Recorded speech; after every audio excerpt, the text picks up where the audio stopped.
Hello and welcome to On Call with Prairie Doc After Hours. We had many great questions submitted beyond what we could answer during the broadcast portion of our show, so let's get started. A woman from Rapid City asked, can you discuss hammertoes and nail fungus? Hammertoes first. Well, hammertoes basically is a deformity of the toe, and it can be really painful. And one fast way to really irritate it is to put too much pressure on it with your shoe. And so if you have hammertoes or a foot deformity or a not usual way that the toes are sitting in the shoe, I would make sure that the shoe is not providing extra stress on those toes. I mean, you want a longer shoe? Or padded? Padded. And is it tennis shoes that are the best options? Or I mean, not tennis shoes, but you know. It's a shoe that allows there not to be too much pressure on the top of the toe. And then toenail fungus is often very difficult to treat. Yes. You're probably going to need to have a conversation with a clinician about how best to approach that. Yeah, my best answer on that is just to put Vaseline on it at night, and you take away the air to the fungus, and that'll make a difference. People talk about using Vicks Vapor Rub, but I think it's the Vaseline. And you can take the expensive and maybe toxic antifungal drugs and forever and a day, and you're still going to have it. So I just say Tough to treat. Put Vaseline on it and live with it.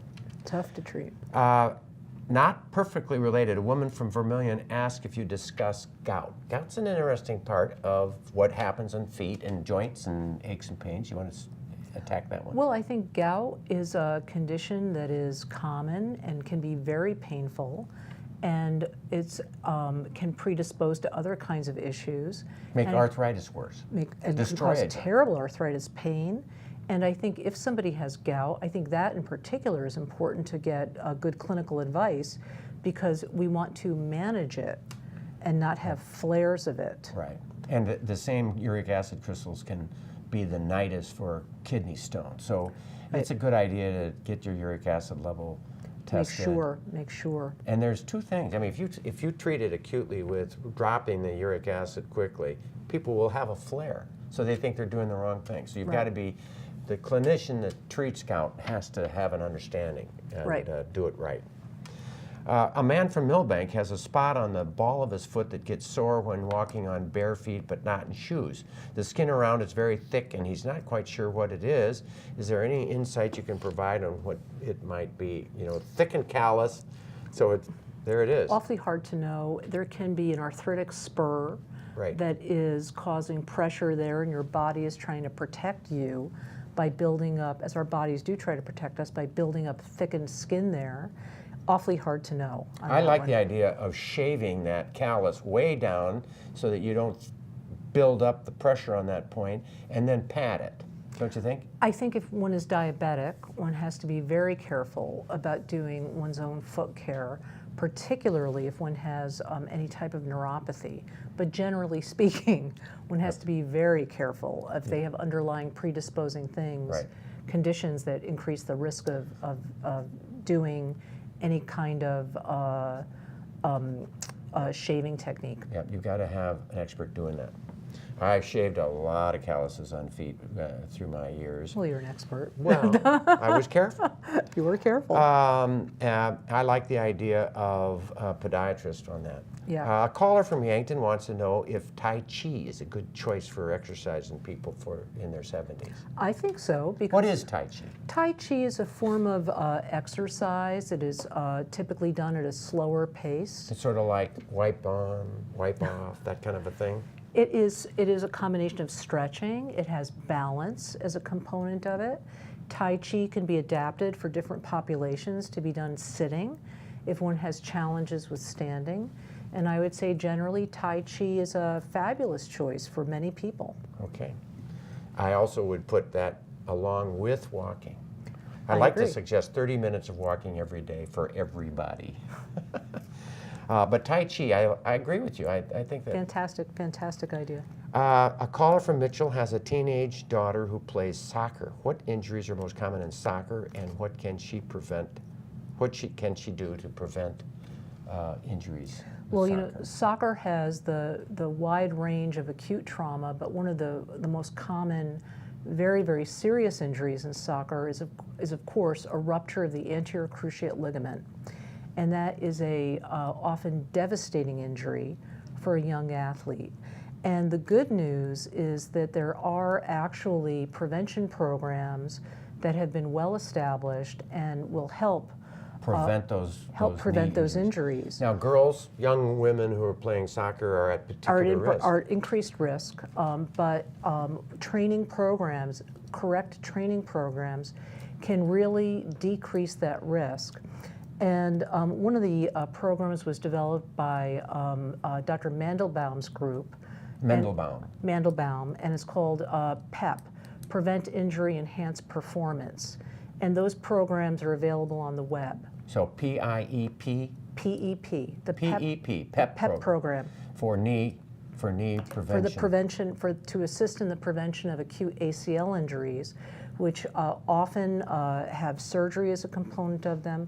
So imagine it, you have somebody who's a young person who is in wonderful health and then has an injury, surgery, sidelined months. We just don't want this. Yeah. We would much rather prevent this. Let's encourage any coach to look it up. To look up this program. There it is. I think we're out of program. I think that I was thinking that one last question. Define chronic and acute injury for me. What's the difference between chronic and acute, and how do you approach them differently? Well, I think an acute injury is you when you jumped on your boat. Right. That stepping off the edge and twisting your ankle, that's an acute injury. Chronic pain is another story. And chronic issues, they frankly, one way to think about that is it's just lingering on. You just can't quite seem to get yourself back. It's a week later, you're still having problems. It's a month later, you're still having problems. Things have taken longer than the usual expected course of healing is one of the many definitions. And I think particularly when we have this situation, there are a wide number of causes for it, including the pain has become centralized. So even though there is an outside injury, our brain still is not processing the pain signal correctly. So in particular, when things are chronic, we need to get clinical help. But that's a tough issue because some people never get relief. I mean, they have chronic pain and they have a tough time. And some people, that's true, but many people also can improve in how they are managing. And also some chronic injuries, with appropriate rehab can do much, much better. And so these are you're correct, complex and difficult issues that we need to get clinical input. And narcotic pain relief or any pain medicines don't really help people with this kind of chronic pain. Well, one way to think about medications is they assist us with symptoms, but not necessarily with resolution Of the problem. Right. Right. They may assist us with symptoms. They may, and even that, it may not be as much as we would like. So. And then the only other last question that I wanted to talk about was fibromyalgia or myofascial pain syndromes or fibromyalgia. Could you address that question? Well, I think what is fibromyalgia and what can we do about it? Well, fibromyalgia is widespread, by which we mean it's your upper body, it's your lower body, it's your right half, it's your left half. Yeah, it's widespread pain that has persisted, that just isn't going away. And it's widespread pain, but it is also with an underlying issue of nerve abnormal signaling as one component. And how can we help this? Yes. By getting good sleep hygiene, because there's often a fatigue component to it, yes. But also by doing exercise, because exercise will help with overall fibromyalgic pain often, and also functioning. And there are, of course, medications to assist with pain, but it really needs to be treated comprehensively. Yeah. You said that word that you taught me years ago in different programs. You keep bringing it up, function.